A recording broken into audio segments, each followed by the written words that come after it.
For this first chapter Friday, I'm going to be reading from Isaiah Dunn is My Hero, written by Kelly J. Baptist. This book happens to be written as a diary, so I'll read just a couple of days in the life of Isaiah. March 1st. We are so not supposed to be here. I know it the second the door to PJ's dings when we open it, but I can't just leave my best friend, Sneaky, hanging, so I walk in behind him, my stomach karate chopping the whole time. Sneaky acts like he's been here before, which he probably has. I've only heard horror stories. PJ's liquor spot is the little store on the corner of 5th and Creighton. And if you don't know anything about Creighton, you know that something's bad's always happening there, like every week. Sneaky's mom and mine always tell us to stay away, even though PJ has the cheapest candy and ice cream bars. For the most part, I listen. Sneaky doesn't. Yo, hurry up, I say to Sneaky in a whisper, noticing some older kids watching us with narrowed eyes. As if being on Creighton isn't bad enough, PJ is also kind of dark inside and it's not that clean. The music playing makes me feel mad for no reason, and a frown inches across my face. I follow Sneaky to the candy aisle, which is right near the front counter, while I keep glancing around. Sneaky studies the candy bars, taking his time when we need to get out of here. Aight, Saya. Get 6 Snickers, 6 Milky Ways, Sneaky says, reaching for Skittles and Starburst. I grab what he says and some bubble gum too. Mike O wanted gum yesterday, remember I said? Oh yeah, good look, bro. Sneaky grabs some packs of M&Ms and I get Butterfingers and Laffy Taffy. By now our arms are pretty full. Some 3 Musketeers? I ask, but I don't get an answer. Bam, bam! I almost drop all the candy on the ground when the guy at the register bangs on the counter to get our attention. Hey, Candyman, he calls, nodding at our stash. Y'all got money for all that? Yeah, says Sneaky, walking to the counter. The guy studies us to make sure we don't try to slip anything into our pockets or backpacks. We dump everything on the counter and the guy starts ringing it up. $8.35, he says, putting the candy into a bag, but not handing it over until Sneaky gives him the money. $8.35 exactly.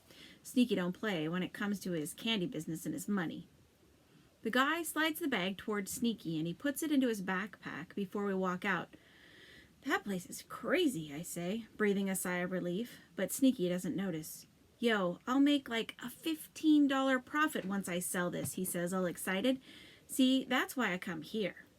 Sneaky's definitely right about the candy prices at PJ's, but when I hear the door ding again and glance over my shoulder, I wish we had just gotten our candy at the 7-Eleven near Sneaky's house. I stop walking, and so does Sneaky, trying to figure out what I'm staring at. What? He asks. Nothing, I say.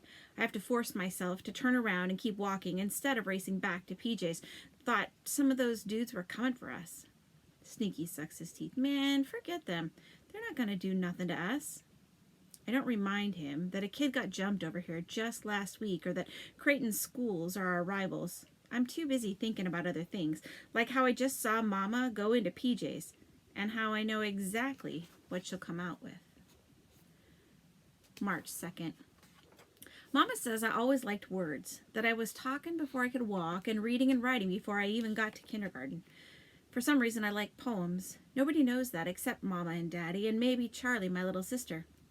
Sneaky knows a lot about me, but he don't know that. According to Mama, I get my love of words from my daddy, who wrote tons of stories in his notebooks. I like making words fit together like puzzle pieces and coming up with the perfect rhyme, but since Daddy died 4 months ago, nothing fits and nothing rhymes, no matter how hard I try to make it. Mama didn't do very well after Daddy died, and neither did me and Charlie, I guess, but at least me and Charlie started to have some sunny days after a while.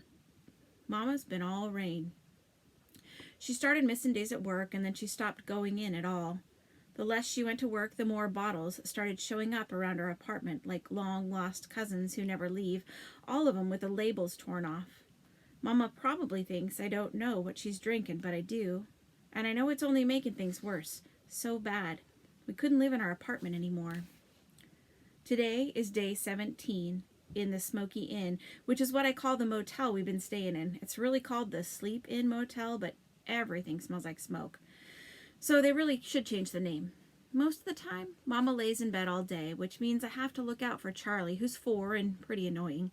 Like right now, she just drew these pink flowers in my notebook, the one I used to write in all my poems. Look, Saya, Charlie says, like I'm supposed to be excited that she drew all over my poem about rain. Rain is just like tears from the sky, 'cause even things up high have to cry. Charlie, why'd you do that? I say, snatching the notebook from her. 'Cause, she says, shrugging and bouncing off the bed she shares with Mama. Mama doesn't even stir when Charlie jumps on the bed, and she doesn't say anything when I tell Charlie to leave my stuff alone.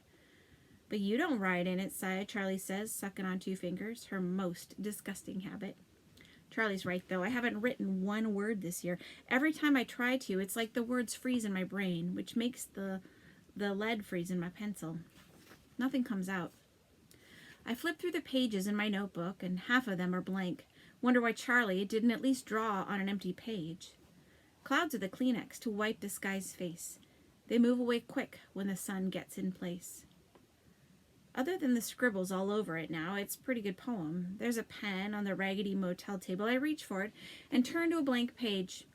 You gotta write something about me, Saya, Charlie calls. No, I say. I stare at the page, but no words come out.